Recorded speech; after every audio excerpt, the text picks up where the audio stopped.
కాబట్టి ఇంద్రియ చాలక దర్శనం వారికి ఇలా జోలపాట్, వీరికి ఆటపాటలతో, వీరికి బోధనోపకరణాలతో, వీరికి ఉపన్యాస పద్ధతులు బోధించాలి. అందుకే చీఫ్ పేజ్ ఒక మాట చెప్తున్నాడు, వయసు కాదు ఇంపార్టెన్స్ ఇవ్వాల్సింది దశలకి.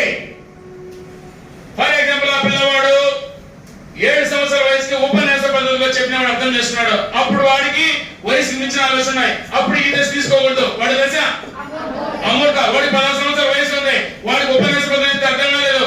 అదేవిధంగా బోధనోపకరణాలు చెప్తే అర్థం కాలేదు. అప్పుడు వాడు ఆట పద్ధతి చెప్తే అర్థమైంది. అప్పుడు వాడి దశ అంటే ఇక్కడ వయసుకి ఇంపార్టెన్స్ ఇవ్వాలా, దశకి ఇంపార్టెన్స్ ఇవ్వాలా? దశకి. ఈ దశలకు అనుగుణంగా మనం పిల్లల్ని సెక్షన్స్ గా డివైడ్ చేయాలి. అదే విధంగా ఇక్కడ మనం గమనించినట్లయితే వెయిట్ ఈ దశలో శిశువు ఎదిగే కొద్దీ, ఒక్కొక్క శిశువు ఎదిగే కొద్దీ మానసిక కృత్యాలు, మానసిక ప్రవర్తనలు మార్చబడతాయి. వీటిని ఏమని పిలుస్తారంటే ఆపరేషన్స్. ఏంటి ఆపరేషన్స్ అంటే? పిల్లవాడు ఇంటికి వచ్చాడు, మా మమ్మీ అని ఇలా మొత్తం స్నాక్స్ వచ్చేసి బుక్స్ తీసేసి స్నాక్స్ తింటున్నాడు. అమ్మ వచ్చి ఏం చేయి హ్యాండ్ వాష్ చేస్తుంది నాని. అప్పుడు 2వ రోజు మళ్ళీ మా మమ్మీ అని మళ్ళీ తింటున్నాడు. నిన్నగా చెప్పింది కొట్టింది. మళ్ళీ 3వ రోజు మా మమ్మీ అని తిన్న తర్వాత గుర్తుకొచ్చింది కొడతాదని. సగం తిని ఆ తర్వాత వాష్ చేసుకుని తెచ్చాడు.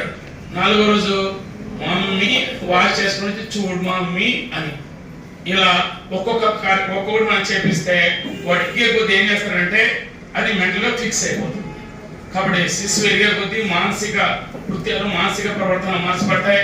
వీటిని ఏమని పిలుస్తారంటే ఆపరేషన్స్. మళ్ళీ చీఫ్ పేజ్ మాట్లాడుతున్నాడు, ఇప్పుడున్న పిల్లల యొక్క సాధనని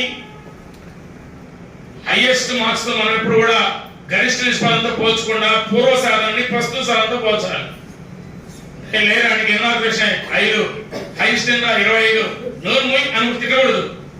నీకు ఎన్ని వచ్చినాయరా 1, ఈరోజు ఎన్ని వచ్చినాయరా 5 కొట్టండి క్లాప్ షీట్ కి. అందుకు నిన్నటికి నిన్ను నువ్వు పోల్చుకోలేదు తప్ప ఈత వాళ్ళతో పోల్చకూడదు అని చెప్తాను. ఇది దేనికి సంబంధించింది?